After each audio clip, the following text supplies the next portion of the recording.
뉴욕 증시가 하락 하루 만에 다시 반등했습니다. 미국 2위 백화점인 메이시스의 실적 호조와 양호한 연말 전망이 소비 회복 기대를 불러일으키며 다우와 S&P 500 지수를 사상 최고 종가로 이끌었습니다. 다우 지수는 전일 대비 0.45% 상승한 15,821로 마감했고 S&P 500 지수는 0.81% 오른 1,782를 기록하며 두 지수 모두 사상 최고 종가를 다시 썼습니다.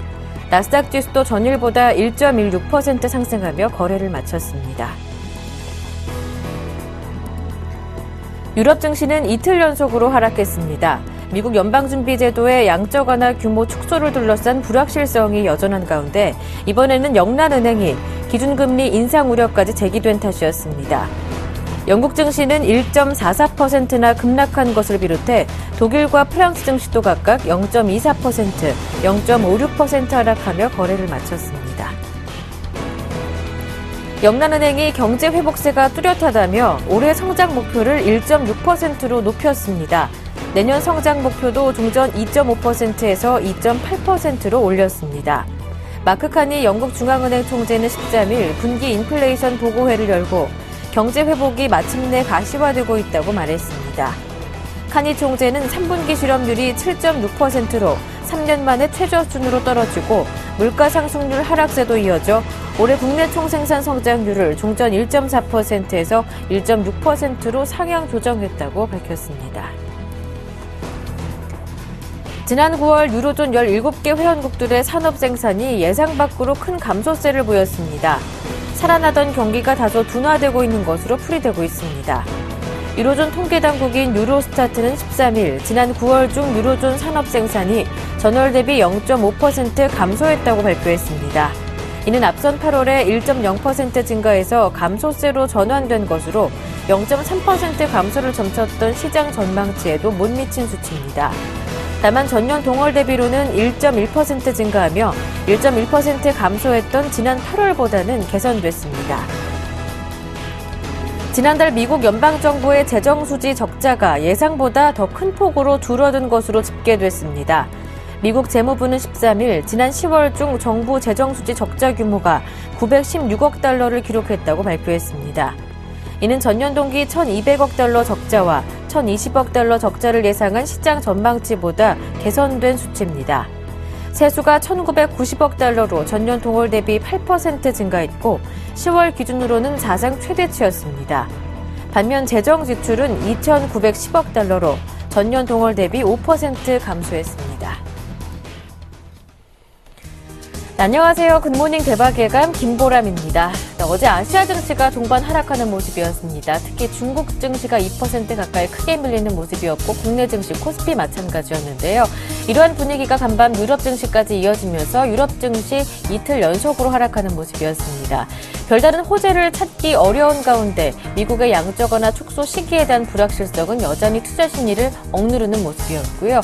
여기에 영란은행도 기준금리를 인상할 수 있다라는 가능성 때문에 투자 심리는 더 약화되는 모습이었습니다. 하지만 장중 하락했던 뉴욕 증시는 상승 반전에 성공하면서 다우지수가 또다시 사상 최고가를 썼는 모습이었습니다. 그 이유를 살펴보니까 메이시스 백화점이 실적 호재를 나타내면서 심지어 지난 10월 연방정부 셧다운 시기에도 매출은 괜찮은 성적을 기록하면서 연말 쇼핑 시즌에 대한 기대감이 어느 때보다 더 부풀어 오르는 모습이었습니다. 여기에 제닛 옐런 연준 차기 의장 지명자의 청문회를 앞두고 여기에서 호재성 발언이 나올 수도 있을 것이다. 기대감은 더 높아지는 모습이었는데요. 3대 지수 모두가 상승하는 모습이었습니다. 한편 목요일인 오늘 국내 증시 금통위도 예정돼 있고요. 옵션 만기일이기도 합니다. 옵션 만기를 하루 앞두고 어제 국내 증시가 큰 폭으로 하락하면서 코스피는 1960선까지 내려가기도 했는데요.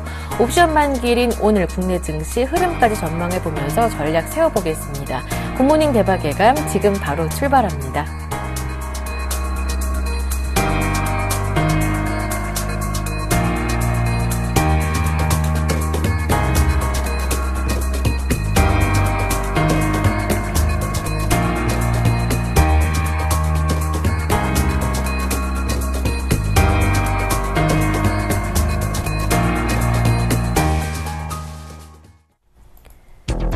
영국 중앙은행이 경기 호전으로 실업률 목표치를 예상보다 빨리 달성할 수 있을 것으로 보인다며 기준금리 인상 시기를 앞당길 가능성을 시사했습니다. 네, 글로벌 이슈 진단 순서 이어가겠습니다. 레이크쇼어 인베스터스의 이현민 이사님 모셨습니다. 안녕하세요. 안녕하십니까? 네, 먼저 글로벌 증시 마감 상황부터 정리해 보겠습니다. 유럽 증시 하락했지만 뉴욕 증시는 상승하는 모습이었습니다. 영란은행의 기준금리 인상 가능성이 나왔습니다. 여기에 대해서도 짚어봐야 할 것 같고요. 뉴욕 증시에서는 또 메이시스 백화점의 실적 호조도 있었지만 무엇보다 제닛 옐런 차기 연준의장 지명자의 청문회 연설문이 유출됐다라는 논란도 좀 있었습니다. 하지만 시장에는 호재성 재료가 될 것이다. 기대감은 더 높아지는 모습이었는데요. 그렇습니다. 이제 우리 시간으로는 이제 오늘 밤이 되겠네요. 네. 예, 그 옐런의 은행 상원 청문회가 현재 대기가 되고 있습니다. 오늘 뉴욕 증시가 뒷심을 발휘한 부분은 이 옐런 내일 오늘 시간으로 이제 열리게 되는데요. 청문회의 예비 답변서가 일부 이제 준비가 된 내용이 시장의 언론을 통해서 공표가 됐습니다. 시장이 원하는 이런 그 시장 부양 기조를 그대로 유지한다는 이런 맥락이 현재 담긴 것으로 알려지고 있습니다. 이렇게 이제 한 가닥 테이퍼링, 양쪽 완화 축소에 대한 이 기조 자체를 좀 불식시킬 수 있는 이런 재료가 좀 되지 않을까 이렇게 보고 있는데요. 오늘 다우와 나스닥, S&P 500 지수 모두 상승세를 유지를 했습니다. 다우는 15,821포인트, 0.45%가 올랐고요. 나스닥은 1.16%가 올랐습니다. 지수는 3,965포인트, S&P 500 지수는 0.81%가 오른 1,782로 마감이 됐습니다. 오늘 유가가 오래간만에 반등하면서 94달러 수준을 가리켰고요. 옐런 부의장에 대한 기대감, 이런 부분도 미국의 국채 가격이 연일 약세 기조에서 강보합세로 돌아서는 이런 흐름으로 현재 나오고 있습니다. 반면에 다른 인사들은 여전히 12월 FOMC 회의를 통해서 테이퍼링 가능성 이런 부분도 계속적으로 현재 언급이 되고 있는데요. 새벽에 핌코의 CEO인 빌 그로스가 12월에 연준의 연방공개시장위원회에서 테이퍼링, 양적 완화 축소가 나올 가능성이 좀 있다라고 언급이 됐었습니다만 오늘 실적을 발표한 백화점 업계의 메이시스 실적이 상당히 호조세로 발표가 되면서 주가도 9% 가까이 오르는 등 아주 좋은 흐름이 나왔습니다. 메이시스의 순이익은 1억 7,700만 달러로 예상치보다도 지난해보다도 22%나 올랐고요. 주당 순이익은 47%로 시장 예상치 36%를 크게 웃돌았습니다. 오늘 메이시스가 이렇게 좋은 실적을 발표한 이런 그 내용으로서 옐런 의장 현재 지명자죠. 추가적으로 양적 완화 지지가 나오게 된다면 한 가닥 할리데이 시즌의 기대감이 조금 올라간다라고 볼 수가 있겠습니다. 반면 유로존은 좀 부진했습니다. 이 옐런 부의장의 예비 답변서 이런 얘기가 나오기 이전이었고 연준의 양적 완화 축소 이런 우려감이 짙은 가운데 영란은행이 기준금리를 조기에 올릴 수 있다라는 이런 악재성 요인도 돌출이 됐습니다. 영국은 1.4%가 내렸고요. 독일은 0.24%가 내려갔습니다. 프랑스의 깍그 지수는 0.56%, 이탈리아와 스페인, 포르투갈 증시 모두 하락세가 나왔고요. 그리스 증시만이 강보합세 정도를 유지를 했습니다. 특히 유로존의 9월 산업 생산이 0.5%로 지난달에 상승세에서 꺾인 부분도 시장의 악재로서 작용이 됐습니다. 네, 이렇게 글로벌 증시 마감 상황부터 정리를 해봤습니다. 유럽 증시 악재성 요인이었죠. 영국 중앙은행의 기준금리 조기 인상 가능성, 이 부분 한번 짚어보겠습니다. 영국 중앙은행이 경기가 빠르게 호전되고 있기 때문에 실업률 목표치도 더 빠르게 달성할 수 있을 것이다. 그렇다면 기준금리를 더 빠르게 인상할 수도 있다. 이렇게 언급을 했습니다. 기존의 입장과는 참 많이 달라진 모습을 확인해 줄 수가 있었는데요. 이렇게 기존 페이스대로 간다면 미국 연준보다도 금리 인상이 빠르게 나올 수도 있을 것이다. 이런 시장 전문가들의 전망도 나오고 있습니다. 그렇습니다. 이제 ECB는 금리를 내렸는데요. 이제 긴축이나 금리를 올릴 수 있다. 영란은행의 시각입니다. 네. 유로존에 영국이 속해 있지 않지만 같은 EU 권역권 내에 현재 들어가 있는데요. 그렇지만 이 중앙은행의 현재의 통화 기조는 엇박자가 나온다라고 볼 수가 있겠습니다. 특히 마크 카니 총재는 지난 8월에 이른바 포워드 가이던스의 일환으로 현재의 기준금리 0.5%를 실업률이 7% 이하로 들어가기 전까지는 기준금리 인상은 없다라고 얘기를 했는데요. 친절하게도 이 7% 실업률 수치가 내려가는 시점은 2016년으로 제시를 했었습니다만 어제 이 인플레이션 보고서를 통해서 이 시점이 2014년 말이 될 가능성이 40%고 2015년 정도가 60%로 점쳤습니다. 기존의 2016년에서는 1년 내지 2년 정도 빠르면 실업률 수치가 그 영국 중앙은행이 생각하는 그 수준에 현재 도달할 것으로 현재 관측이 된 이런 흐름입니다. 그렇지만 그렇다 하더라도 바로 기준금리 인상에 나서는 것은 아니다라고 시장 친화적인 발언을 했지만 역시 이제 지난 7일이었죠. ECB의 금리 인하 카드와 반대로 영란은행은 금리 인상에 대해서 대비하는 이런 모습이 현재 권역별로서도 온도차가 크게 난다라고 볼 수가 있겠습니다. 이렇게 영국의 경기가 빠른 속도로 현재 정상 궤도로 들어가는 것은 소비 지출의 호조와 그 다음에 주택 건설 시장이 예상보다 빠르게 현재 전체 산업에 미치는 이런 온기 효과가 나타난 것으로 볼 수가 있겠습니다. 따라서 1분기, 2분기, 3분기 올해 들어서 3분기 연속 현재 플러스 성장을 하고 있고 마크 카니 총재가 영국의 경기 회복은 이제는 본격적으로 진입한 것이다. 이런 자신감도 실질적으로는 영국 경제는 플러스 요인이지만 유로존의 현재 경기 침체 이런 부분에서는 다소 증시의 부담 요소로 작용이 되고 있습니다. 네.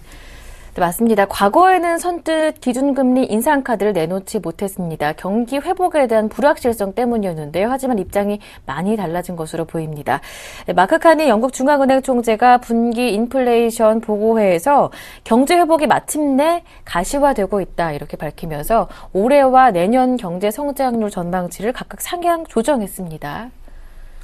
그렇습니다. 지난주였나요? 네. 가을에 EU 집행부가 내놓은 내년도 경제성장 보고서 네. 이 수정치는 내년도 유로존의 경기 전망을 0.1% 내린 1.1%로 제시를 했는데요. 영국은 올해와 내년의 성장률을 오히려 올렸습니다. 이렇게 되면 영국과 유로존의 경기 격차는 이제는 이제 다른 방향으로 현재 각자의 길로 가지 않느냐 이렇게 볼 수가 있겠는데요. 올해 성장률은 지난 8월에 1.4로 제시를 했지만 이번 인플레이션 보고서에서는 1.6으로 0.2%포인트 올렸고요. 내년도 2.5로 제시를 했지만 2.8%로 0.3%포인트로 올렸습니다. 올해도 좋지만 내년도는 더 좋아진다라고 현재 결론을 내릴 수가 있겠고요. 영국의 GDP 올해 추이를 보면 지난해 4분기에 마이너스로 떨어졌습니다. 그렇지만 올해 1분기에 0.3%로 플러스로 돌아섰고요. 2분기에는 0.7%, 3분기는 현재 0.8%까지 시장의 속보치로 나온 이런 흐름입니다. 이런 추세라면 현재의 경기 추세는 상방향성이 나오고 있는 이런 흐름인데요.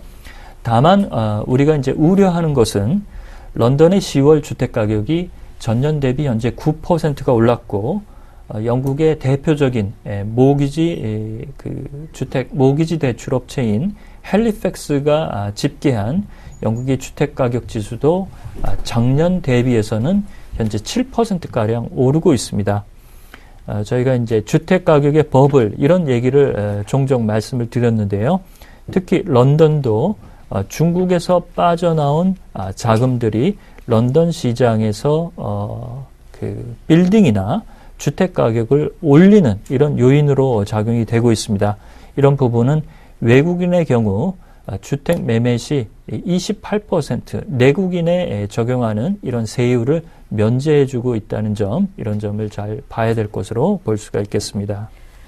네, 이렇게 영국 중앙은행에서는 경기 회복세에 대한 자신감을 드러내면서 조기 금리 인상 카드까지 나오는 모습이었는데요. 한편 ECB에서는 인플레이션을 목표 수준까지 끌어올리자면 앞으로 마이너스 예금 금리나 자산 매입 방안을 채택할 수도 있다고 ECB 집행이사가 밝혔습니다. 지난 10월에 유로존의 인플레이션율이 0.7% 정도 나왔습니다. 장기 목표치는 2% 정도라서 이 목표치에 한참 못 미치는 수준이었었는데요. 그렇죠. 저희가 한번 다뤄드렸죠. 네. 0.7%. 10월 수치는 9월보다도 매우 좋지 않았습니다. 결국에는 인플레이션 우려가 아니라 인플레가 꺾이고 디플레로 가는 이런 흐름이 아닌가라는 걱정들이 ECB 내에서 현재 터져나오고 있는 이런 상태인데요. 목표 관리 수준, 물가의 관리 목표 수준 ECB가 상정하고 있는 것은 2%입니다. 이에 현재 절반에도 못 미치고 있는 이런 흐름이고요. 이렇게 지난 7일 날 깜짝 25bp의 금리 인하로 기준금리가 0.25%를 내려간 것은 드라기 총재가 경제 지표를 보고 이를 반영한 것이다라고 원칙적인 내용을 했지만 현재 ECB 내부에서도 시장을 부양하려는 시장 부양파와 현재의 긴축을 그대로 고수하고자 하는 긴축 고수파의 갈등이 점점 좀 불거지고 있는 상황이라고 볼 수가 있겠습니다. 이 ECB의 수석 이코노미스트인 패트릭 프렛 이사는 마이너스 금리도 도입할 수 있다라고 새벽에 밝혔는데요. 드라기 총재가 시장의 그 부양 조치를 위한 여러 가지 조치를 준비하고 있다. 이것이 많은 수단을 통해서 시장에 할애될 수 있다라고 얘기를 했었습니다.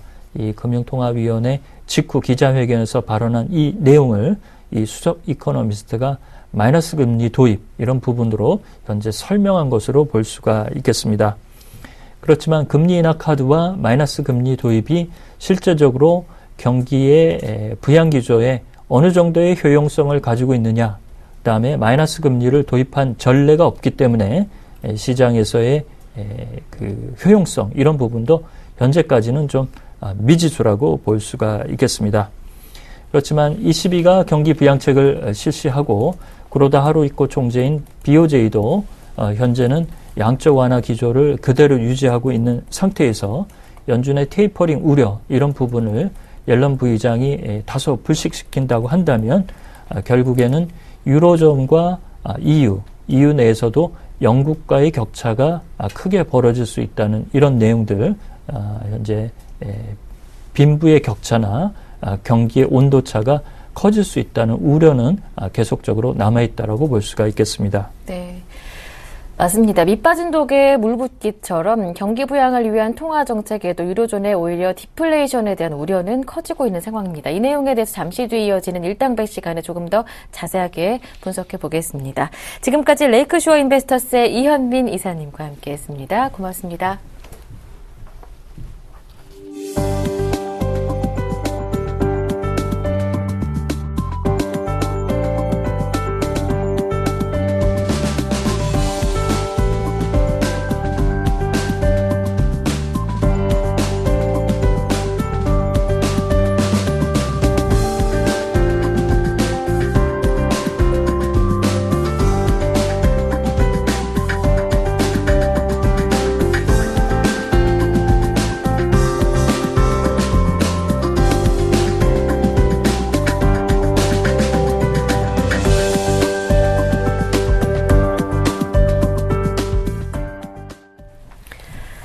오늘장 전략 시간 이어가겠습니다. 매주 목요일은 외국인과 기관의 수급 동향을 점검해보면서 수급 특징주까지 전해드리는 시간 마련하고 있는데요. 오늘 이 시간 와이즈인베스트의 심기현 대표님 모시고 함께 말씀 나누겠습니다. 안녕하세요. 네, 안녕하십니까. 네, 외국인들의 매도가 8거래일 연속으로 이어졌습니다. 계속해서 매도하면서 코스피 코스닥 약세 행진을 이어가고 있는 상황인데요. 어제장에서 코스피가 1960선까지 내려왔고요. 코스닥도 500선 아슬아슬한 상황입니다. 이럴 때일수록 외국인과 기관 어떤 종목에 관심을 두고 있는지, 어떤 종목을 사고 팔았는지 조금 구체적으로 들여다봐야 할 필요가 있겠습니다. 거래소 쪽부터 확인해 볼까요? 네, 우선은 거래소 시장 상당히 힘든 한 주를 보내고 있지 않나라고 정리해 드릴 수가 있겠습니다. 지난 5거래 연속적으로 외국인들 순매도세 지속이 됨에 따라갔고 역시나 시장의 충격 커졌는데 종목별로는 그래도 외국인들이 순매수세가 들어오고 있는 종목군들이 눈에 띄었습니다. 먼저 코스피 시장 삼성전자에 대해서 외국인들이 우리나라 가장 큰 폭의 매수세를 보였고 그 밖에 SK라든가 NC소프트, KB금융, 현대위아 쪽으로 매수세 들어오는 모습 보였습니다.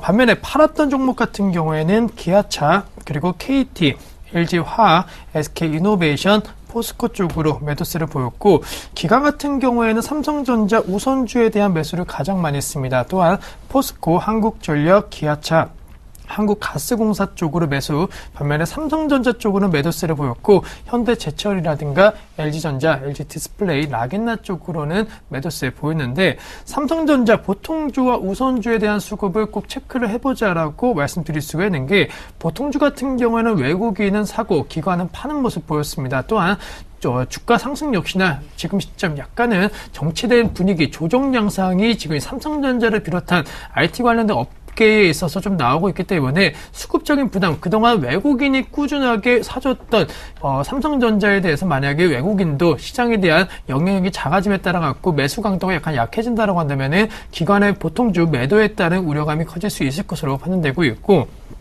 삼성전자 우선주 같은 경우는 오히려 전체적으로 이격도 차이라든가 약간은 가치 펀더멘탈과의 약간의 차이점이 있다라는 거, 보통주보다 오히려 우선주 쪽으로 매력도가 높아지고 있는 상황입니다. 따라서 배당과 관련된 매력도라든가 전체적으로 그동안 우선주에 대한 인식이 상당히 안 좋았지만은 삼성전자 우선주, 현대차 우선주에 대해서는 인식이 빠르게 전환되고 있다라는 거, 배당 시즌 이 우선주에 대한 관심도도 높아질 가능성이 있다라는 거 체크해 보실 필요 있을 것이고, 게임 관련된 업종군들에 대한 시각이 상당히 주기적으로 좀 많은 변화가 일어나고 있습니다. 특히나 최근까지만 하더라도, 몇 년 전까지만 하더라도 모바일 게임 관련된 업종군에 대한 성장성과 주가 상승 탄력도가 상당히 높게 평가가 되고 또 높은 형성이 되었는데 최근에는 모바일 게임 관련된 업종군들에 대한 대세 하락 흐름이 나오고 있고, 반면에 사양산업이라고 여겨졌던 온라인 게임 관련된 업체군들이 안정적인 수요층 기반 그리고 해외 성장 모멘텀에 따라 갖고 올라가고 있는 모습을 보이고 있습니다. 그러한 종목군들이 바로 NC소프트가 대표적인 종목이 될 수 있을 것으로 판단되고 있고, 기관 같은 경우에는 업종 순매수에 있어서는 전기가스 업종에 대한 매수세가 강하게 유입되는 모습 보였습니다. 전체적으로 한국전력과 한국가스공사, 아무래도 이맘때 공공요금 인상과 관련된 이슈가 나올 수밖에 없는 시기이기 때문에 약간 테마성 재료도 약간은 계절적인 요인 있다라고 정리해 드릴 수가 있겠고, 그동안 전기가스 관련된 업종군도 약간은 단기적으로 소외되는 모습 보였기 때문에 재차적으로 시장에 있어서의 기대감 커지고 있다라는 거, 마지막으로 종목에 있어서는 실적 부진 나왔던 나겐락에 대해서는 꾸준하게 매도 물량이 나오고 있기 때문에 역시나 추세적으로는 실적이 좋아지고 있느냐 아니면 좋은 것이 확인된 종목 쪽으로만 매개세가 확산되고 있다라는 거, 그렇지 않은 종목 쪽으로는 현재 턴어라운드에 대한 가능성보다는 실적 부진 우려감이 계속적으로 나오면서 실적이 안 좋은 기업군들은 꾸준하게 주가가 내려가는 형태의 계속적으로 수급에서도 찾을 수 있다라고 말씀을 드리도록 하겠습니다. 네, 외국인과 기관의 수급틀 크게 내다본다면 여전히 실적에 대한 중요성은 두각이 되고 있다라는 모습 확인해 볼 수가 있었습니다. 거래소 쪽부터 확인을 해봤고요. 이어서 코스닥 상황은 어떻습니까? 네, 코스닥 같은 경우에도 수급은 그렇게 썩 좋은 상황은 아니었습니다. 하지만 종목별로는 서울마대주 쪽으로 그래도 외국인 쪽에서 매수세가 들어오는 모습 보였고, CJ 오쇼핑이라든가 원익 IPS, 인터파크, 메디톡스 같은 종목 쪽으로 외국인들 사주는 모습 보였습니다. 반면에 대장주 셀트리온 같은 경우는 매도세 보였는데 KG 이니시스, 다음 게임비, CJ ENM 쪽으로도 같은 매도세를 보였습니다. 반면에 기관 수급 보신다라고 한다면은 다음 GS 홈쇼핑, SM, CJ 포스코 ICT 쪽으로 매수세, 반면에 CJ ENM, 서울 반도체, CJ 오쇼핑, 디지털 옵틱, 그리고 위메이드 쪽으로 매도세를 보이는 모습을 보였습니다. 전체적으로 메디톡스에 대한 외국인 러브콜은 이번 주도 지속되었다라는 거, 그리고 신고가 행진이 계속적으로 나오고 있는 종목이다라는 거, 수급 특징 중에서 가장 상승 탄력도가 강한 종목이 메디톡스이고, 역시나 최근 이슈가 되고 있는 종목군 중에 하나가 바로 CJ ENM입니다. 게임과 관련된 사업군 매각과 관련된 이슈가 나온 이후에 좀처럼 투자 심리가 크게 반등하고 있지 못한다라는 거, 외국인 중심 그리고 기관도 상당히 많은 물량을 내놓고 있기 때문에 단순히 루머에 따른 급락 형태로 좀 보기는 어려울 수 있다라는 거, 약간은 이러한 수급이 안정화되기까지는 조금 지켜보실 필요가 있지 않을까라고 정리 드릴 수가 있겠고, 이제 11월 중순입니다. 아무래도 연말과 관련된 공연이라든가 문화 생활과 관련된 예매 티켓률이 상당히 지금 검색어라든가 그리고 소비 패턴에 있어서 가장 핵심적인 이슈로 떠오를 시기이기 때문에 그와 관련된 강점을 갖고 있는 인터파크 같은 종목 쪽으로도 지금 시점 수급이라든가 또 4분기 실적 개선 기대주로서 변모하고 있기 때문에 전체적으로 약간은 4분기와 그리고 1분기 즉 계절적인 요인과 관련된 종목군 중심으로 코스피 시장 그리고 코스닥 시장에 대한 종목별 수급이 양호하게 나타나고 있다라고 정리해 드리도록 하겠습니다.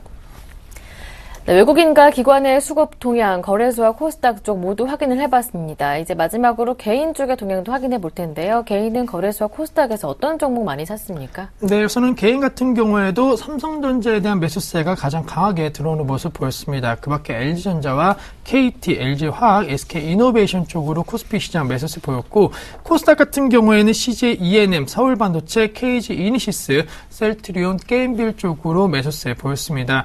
개인 같은 경우에는 대형주 내에서도 대표 업종 대표주를 계속적으로 사고 있다라는 거, 아무래도 코스피 시장 최근에 좀 급락 흐름이 나왔기 때문에 대형주 중심으로 그동안 추세적으로 한 몇 개월 내 계속적으로 큰 폭의 상승 흐름 보였던 대형 민간 관련된 업종군들을 보다 더 약간은 지금 낙폭과대에 따른 인식으로 개인들이 사주고 있는 것으로 판단되고 있고, 코스닥 같은 경우에는 대세 급락 종목 위주로 많이 사주는 모습 보였습니다. 특히나 앞서 말씀드렸던 외국인 기관 팔았던 CJ ENM 쪽으로 개인 같은 경우에는 가장 큰 폭의 매수세를 보이는 모습 보였다라고 정리 드릴 수가 있겠고, 경기 민간 관련된 업종군 쪽으로 약간 개인들에 대한 기대치가 높아지고 있습니다. 물론 KT도 개인들이 사주는 모습 보였지만 KT 구름 리스크 속에서 역시나 주가 급락 흐름 보였기 때문에 약간은 경기 민간 관련된 업종군들에 대한 매수세가 이 KT를 제외하고는 상당히 눈에 띄었다라는 거, 그리고 KT에 대해서 좀 언급을 해드리면은 아직까지 구름 리스크에 대한 우려감이 남아 있습니다. 물론 이러한 리스크가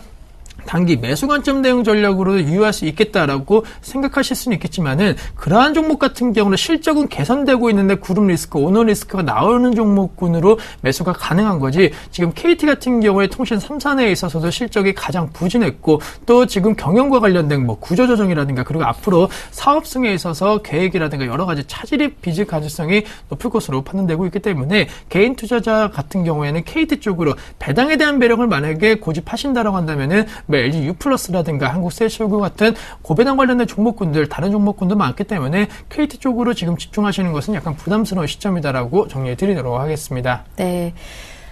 거래소 쪽에서 개인들이 관심을 가장 많이 갖고 있는 종목 가운데 하나가 KT였다 말씀해 주셨는데, 하지만 지금 섣부르게 접근하기는 조금 이른 시점이 아닐까, 리스크 관리도 필요하다 말씀해 주셨습니다. 네, 그렇다면 수급 특징주 한번 살펴보겠습니다. 외국인과 기관의 수급 동향 살펴본다면 지금 개인들이 사볼 만한 종목 어떤 종목인가요? 네, 우선은 사실 외국인과 기관이 동시에 사주고 있는 종목으로 좀 매수를 하면 좋겠지만은, 사실 시장에서 그러한 종목군들 약간은 눈에 띄고 추세적으로 그러한 형성이 되고 있는 종목은 없기 때문에 개인적으로 외국인 수급에 좀 집중을 하자라고 정리해 드릴 수가 있겠고, 외국이 18거래 연속적으로 순매수 기조, 물론 추세적으로는 20거래 연속적으로 약간은 매수해주고 있는 종목군도 있겠지만은 가장 안정적으로 수급이 창출되고 있는 LG 패션 쪽으로 관심을 갖자라고 정리해 드릴 수가 있겠습니다. 사실 이 종목 같은 경우는 주가 한 33,500원대에서 3만원대 초반까지 내려오는 모습 보였는데, 계속적으로 주가가 10% 이상의 급락 흐름 보일 때에도 외국인들은 꾸준하게 이 종목을 샀다라는 거, 단기적으로 차익 실현, 단기 수익 실현하기 위해서 이 종목을 산 것이 아니고 중장기적인 실적의 턴 어라운드를 한번 외국인들이 어느 정도 직감한 것이 아닌가라고 정리해 드릴 수가 있겠고, 계절적인 테마 요인으로 해갖고 9월달, 10월달 많이 오르는 모습 보였습니다. 하지만 최근에 약간의 시장 조정 양상과 함께 가격적으로 많이 떨어지는 모습 보이면서 다시 한번 겨울철 관련된 종목군들, 물론 날씨가 다시 한번 다음 주 같은 경우 더욱더 추워진다고 하는 그런 이슈가 있기 때문에 주식시장에서 약간 불안감이 큰 주식시장에서는 계절적인 요인이 새롭게 부각될 가능성이 있을 것으로 판단되고 있고, LG패션 같은 경우에는 본격적으로 구조조정이 돌입했습니다. 따라서 구조조정, 여러 가지 비용 절감이라든가 여러 실적을 큰 폭으로 개선시키려고 하는 노력군들이 나오고 있기 때문에 그에 대한 가시적인 성과는 4분기 그리고 내년도에 분명히 나타날 수 있다는 거 기억을 하자라고 정리해드리면서 31,550원대가 어제장 종가 기준이었는데 이 가격대 부분 31,500원 부분이라고 한다면은 매수 가능할 수 있을 것으로 판단되고 있고, 다시 한번 33,500원대 앞서 말씀드렸던 단기 고점까지는 충분히 올라갈 수 있을 것으로 판단되고 있습니다. 따라서 어제장 장대 양봉 형태에 따라 갖고 이 거래 전에 급락 형태로 완전히 좀 메꾸는 형태를 보였기 때문에 재차적으로 수급이 좀 더 들어와 준다라고 한다면은 목표가 33,500원은 충분히 달성할 수 있다라는 거. 다만 29,500원 이탈 시에는 전체적으로 장기 이동평균선 이탈, 하향 이탈되는 거기 때문에 그 가격대에서는 손절하시는 전략 꼭 생각을 하자라고 정리해 드리도록 하겠습니다. 네, 오늘 관심 종목으로 LG패션에 대해서 받아봤습니다. 일단 수급이 많이 꼬여있는 상황이기 때문에 외국인과 기관의 동시 매수가 들어오고 있는 종목은 찾기가 어렵습니다. 일단 외국인들이 수급 개선되고 있는 모습 보이고 있기 때문에 LG패션 지금 정도 매수하셨다가 목표 가격 33,500원으로 말씀해 주셨습니다. 참고해 보시기 바랍니다. 지금까지 YG인베스트의 심규환 대표님과 함께했습니다. 고맙습니다.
네, 안녕하십니까. 이성로의 증시 미스터리입니다.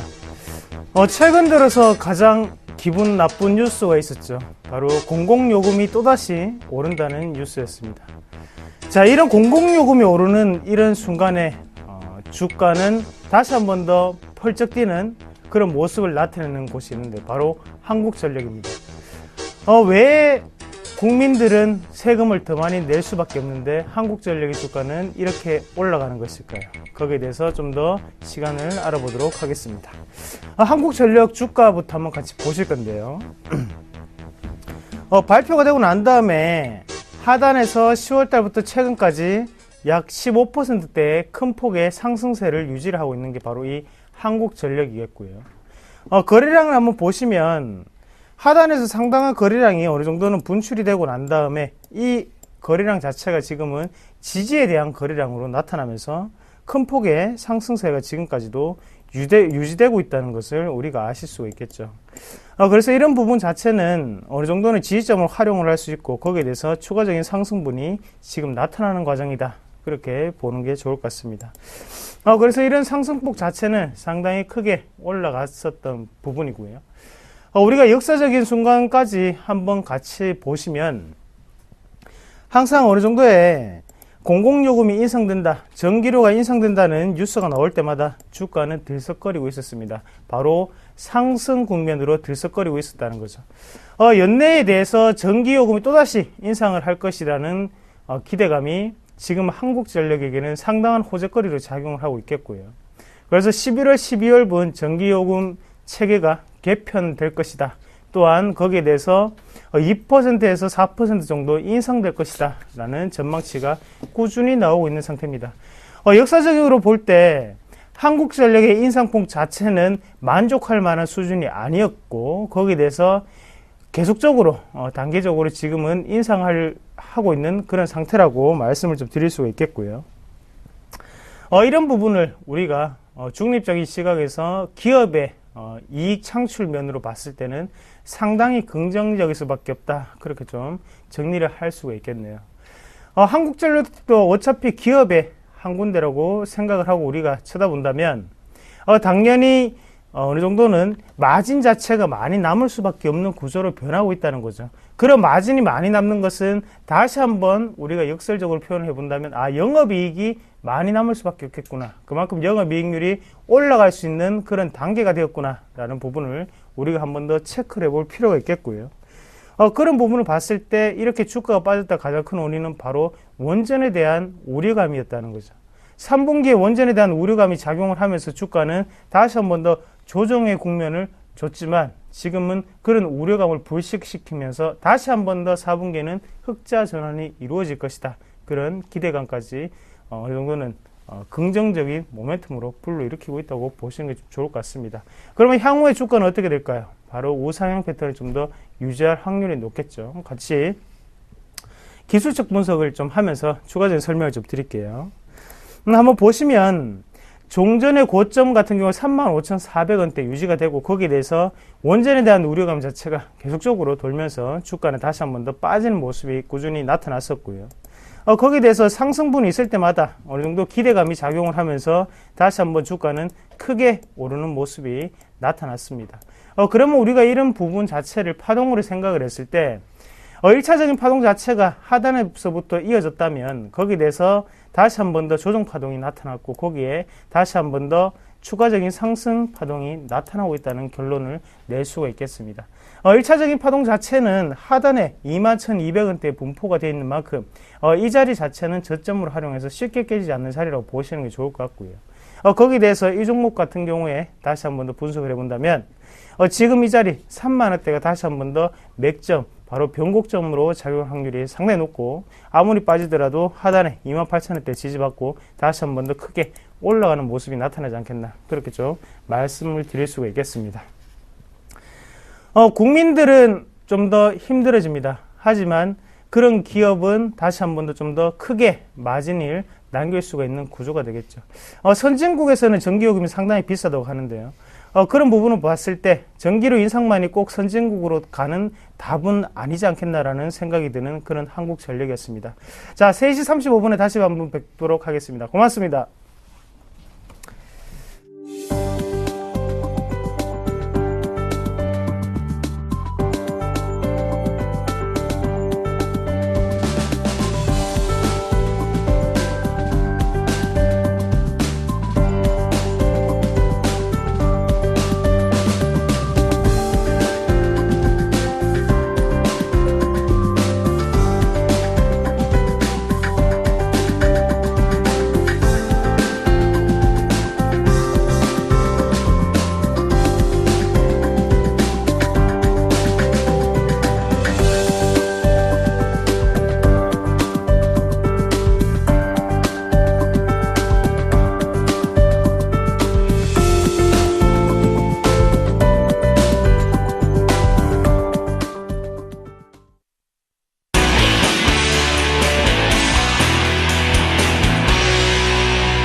네, 글로벌 이슈의 숨은 의미를 알아보는 시간이죠. 김동섭의 일당백 시작하겠습니다. IM투자증권 김동섭 이사님 모셨습니다. 안녕하세요. 네, 안녕하세요. 네, 일당백 그 첫 번째 라운드 지금 바로 출발해 보겠습니다.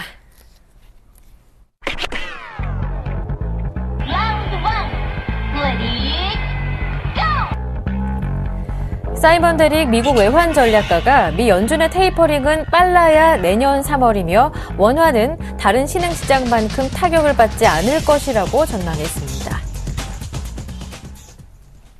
지난 5월에 버냉키 의장이 양적 완화 축소 가능성에 대해서 언급을 하면서 이 발언만으로 인도나 인도네시아 신흥시장이 큰 타격을 입었었죠. 그렇기 때문에 글로벌 시장이 미국의 양적 완화 축소 시기에 민감하게 반응할 수밖에 없는 상황인데요. 이제 12월 테이퍼링에 대한 가능성도 시장에 점차 고개를 들고 있는 상황입니다. 하지만 사이먼 데릭 미국 외환 전략가는 테이퍼링 시기는 빨라야 내년 3월이고 시작이 되더라도 한국 시장에 미치는 영향은 제한적이다. 이렇게 얘기를 했습니다. 그 사이먼 데릭이 한 말이 내용을 보니까 제가 한 얘기하고 똑같더라고요. 결국에서는 그 미국의 셧다운 문제라든가 예산안 문제, 또 정부 부채 상하 문제가 다가오고 있는데 12월에 테이퍼링을 할 수 있겠냐라는 얘기거든요. 근데 제가 볼 때도 그 견해가 맞는 거죠. 당장 테이퍼링을 하고 난 다음에 1월, 2월 한 달 간격으로 계속해서 예산안이나 정부채 상하 문제가 다가오는데 시장의 불확실성을 굳이 줄 이유가 전혀 없다는 거죠. 사실 오늘 그 CNBC에서 자넷 옐런의 기조연설이 유출됐죠. 그 내용을 보면 지금 경기가 전혀 아직 살아나지 못했기 때문에 양적 완화를 더 해야 한다, 돈을 더 풀어야 한다 이런 얘기를 지금 하고 있거든요. 이제 질의응답이 어떤 내용이 나올지 그것 때문에 미국이 신고가를 갱신하는 모습이 나왔거든요. 사이먼 데릭 얘기하는 것처럼 제가 볼 때는 우리나라뿐만 아니라 전 세계가 테이퍼링의 영향을 계속 받아서 시장은 더 올라갈 수 있고 테이퍼링은 지금은 쉽지 않을 것이라는 생각을 해야 될 것 같고요. 우리나라에 대해서도 어느 정도 언급을 했는데요. 우리나라는 제가 볼 때 그 시장 영향이 별로 없을 확률을 좀 열어두고 봐야 되는데 물론 처음엔 있죠. 그렇지만 처음에 있는 상황에서 테이퍼링 했을 때 처음에 영향이 오더라도 그때 이제 그 투자처들을 선별하는 과정 속에서 우리나라가 부각될 확률을 열어둔다면 큰 문제는 없지 않나라는 생각을 해봐야 될 것 같습니다. 네. 사이먼 데릭 외환 전략가 그리고 김동섭 이사님의 의견 상당히 제가 봐도 일치합니다. 일단 테이퍼링 시기 빨라야 내년 3월이 되겠고 시작을 하게 된다 하더라도 처음에 조금 변동성이 있을 뿐 국내 증시, 국내 시장에 미칠 영향은 굉장히 제한적일 것이다. 이렇게 긍정적인 전망 내주셨습니다. 1라운드 여기에서 마치고요. 이어서 두 번째 라운드 함께합니다.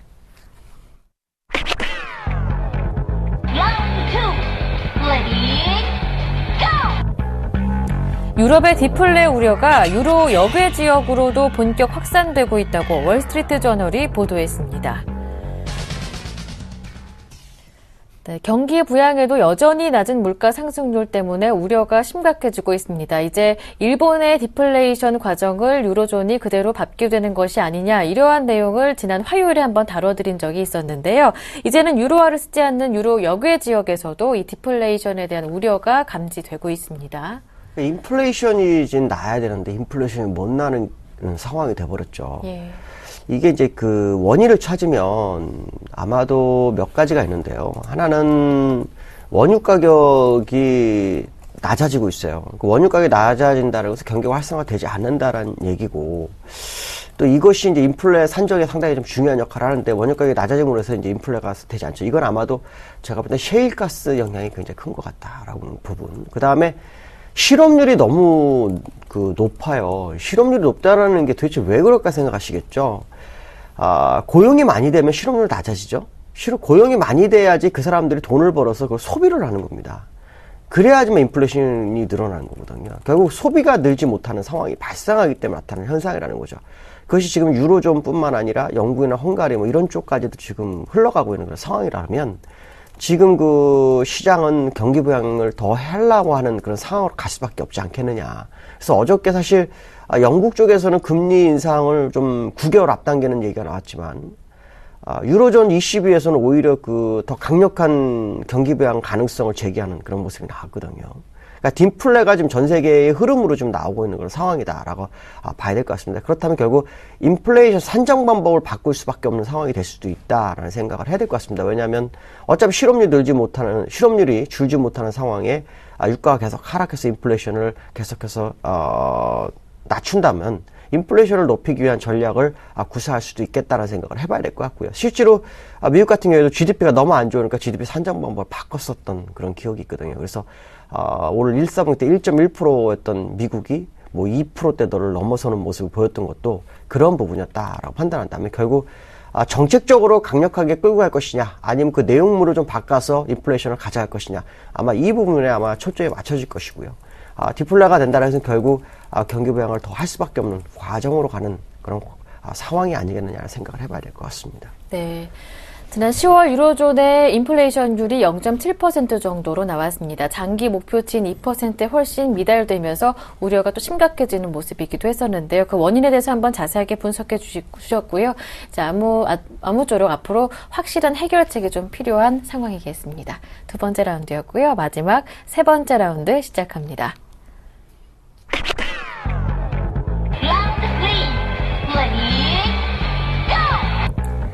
전반적인 글로벌 경기 회복세에도 여전히 선진국과 신흥국 간의 회복 속도는 차이가 큰 것으로 OECD 조사 결과 나왔습니다.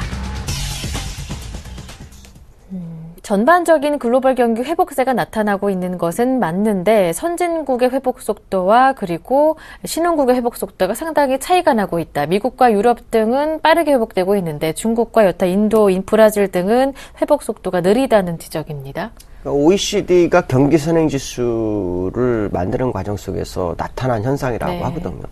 제가 이게 맞을까라는 좀 생각을 합니다. 왜 그러냐면 디플레가 되고 있는 판국에 경기 선행 지수가 좋아진다. 이건 좀 앞뒤가 안 맞지는 않습니다. 그러나 어쨌든 중요한 것은 뭐냐면 미국이 계속해서 확장세를 유지하고 있고 유로존도 저점 대비로 계속 올라오는 모습은 굉장히 긍정적이다. 여기서 이제 우리가 키포인트로 봐야 될 것은 신흥국이 굉장히 안 좋아지는데 그중에 일본과 우리만큼은 선전하고 있다라는 게 포인트입니다.